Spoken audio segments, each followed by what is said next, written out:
Hello and welcome to another booktube video from me, Lauren, from Lauren and the Books. And today is my July TBR.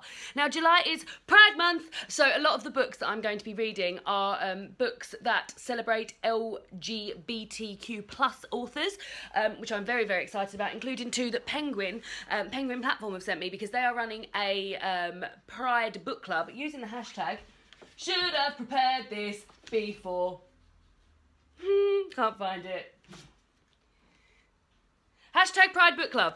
Penguin are going to be running a book club called hashtag Pride Book Club throughout the month of July. They've got loads and loads of amazing titles there, two of which I've got here that I'm hoping to read in July. And yeah, go and check that out. So, the books that I'm going to be reading, I will start with two of my book club books, which aren't Pride books. The first one is The Handmaid's Tale by Margaret Atwood. Now, I hate a movie or a TV adaptation cover, but this is the movie or TV adaptation cover. I'll be honest, it's the best Handmaid's Tale cover I've seen. I think the cover for The Handmaid's Tale are terrible. I've read this before, and I borrowed my sister's edition, and which I think is horrible. I've seen another one which is slightly better, which is this is vintage, but the other one I've seen which is vintage and has got the women in their red cloaks sort of stood across this way. But I actually quite like this one with the face up close. So as I said, I've read this before, and this has recently been made into a TV programme. I am so excited to reread this because when I read it the first time, I thought it was amazing. The second time round, I'm like, bang, more into feminism and shit like that. So I just think this is going to really deliver even more to me the second read round. So cannot wait to read that. I'm reading that for my online book club. Hey, and this is how close I am. The second book I'm reading is a book for my book club at work, which I'm really not looking forward to at all. It's called Stolen by Susan Lewis, and I can't even remember the blurb of it because when so in my book club at work, we pick two books out of the pot, and then I read out the blurbs for both of them and we vote.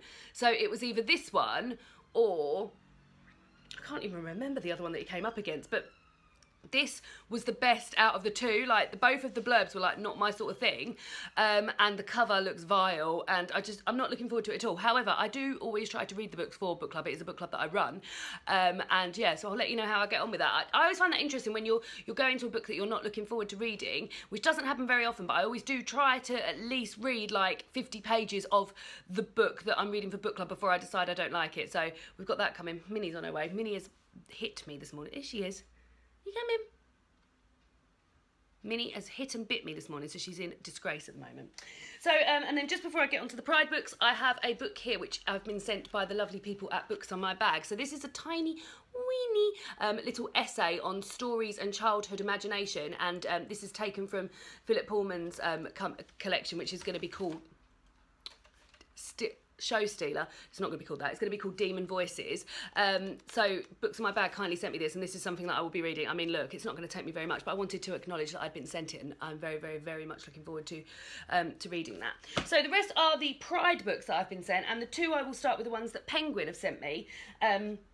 For the Pride Book Club. The first one is Rubyfruit Jungle.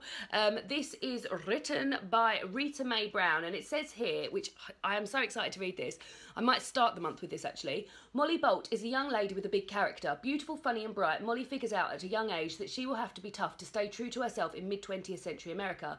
In her dealings with girlfriends and boyfriends, in the rocky relationship with her mother, and in her determination to pursue her career, she will fight for her right to happiness. Charming, proud and inspiring, Molly is the girl who refuses to be put in a box. So yeah, I'm really, really looking forward to reading that, and I really like this cover. And then the next book they sent me it's an autobiography. It is Believe by Nicola Adams. Now this is a really small autobiography, and I feel like it's not going to take me very long at all. Nicola Adams is a Olympic gold medalist for boxing. In fact, she's the first ever female Olympic gold winner. The Olympics took place in London in 2012, and I remember watching Nicola and thinking what an amazing woman and inspiration she was. So when this came up with one of the options, I absolutely had to pick this. And David, and I think David's going to read this as well because David loves her too. He loves the Olympics. He tells me he thinks about it every day. Every day, not a day goes by without thinking about the Olympics. And I just find these sort of Olympic stories so inspirational, and yeah, I couldn't not pick this one. So that is another one that I'll be reading. So they're the two that Penguin has sent me. And then these are some that I've pulled off my shelf, a bit of a range of things actually. So I've got, first of all, a short story collection, which I've been meaning to read for ages. And I was so thrilled when I bought this because they only did a run of 1,000 of these. And sadly, I've put a smudged mark on it. So this is a short story collection written by Kirsty Logan called A Portable Shelter. This tells, this is a short story collection sort of overseen by the thread that runs through it is that two mothers are having a child, and one of them is pregnant with that child, and they tell the children's stories. So when the mother who's got the baby in her tummy is asleep, the other mother tells the stories, and when the other mother's at work, she tells the child stories. So it's a series of stories, 13 strange stories, tales of circuses and stargazing, silky fishermen and domestic werewolves, child-eating witches and broken-toothed dragons. So yes, I'm very much looking forward to that. And this is beautiful, regardless of this smudgy stain on there. So annoying that I did that. The next one is a poetry collection, which Simon from Savage Reads gave me when I went up to visit him. This is Physical by Andrew Macmillan. It says here, raw and urgent, these poems are hymns to the male body, to male friendship and male love, muscular, sometimes shocking, but always deeply moving. So yeah, I feel, I'm not like bang into poetry, and I'm looking forward to discovering a few bits, so hopefully this will work well for me.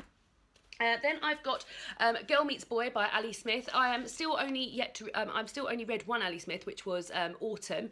I mentioned in mine and Mercedes book podcast, I'm going to call it a bookcast then, that I'm very much looking forward to the follow-up from Autumn to, this year, which is going to be called Winter.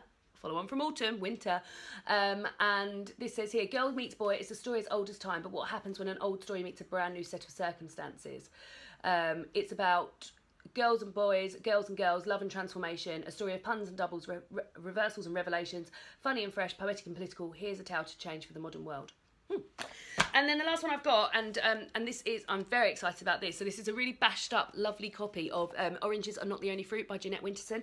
This is my cousin Laura's copy. She studied it when she was in class 12P at school. I made a TBR at the beginning of the year as my sort of like my TBR of all TBRs for 2017, where I'd picked books from some of my favourite booktubers, best books of 2016, and this was Sana's from Books and Quills.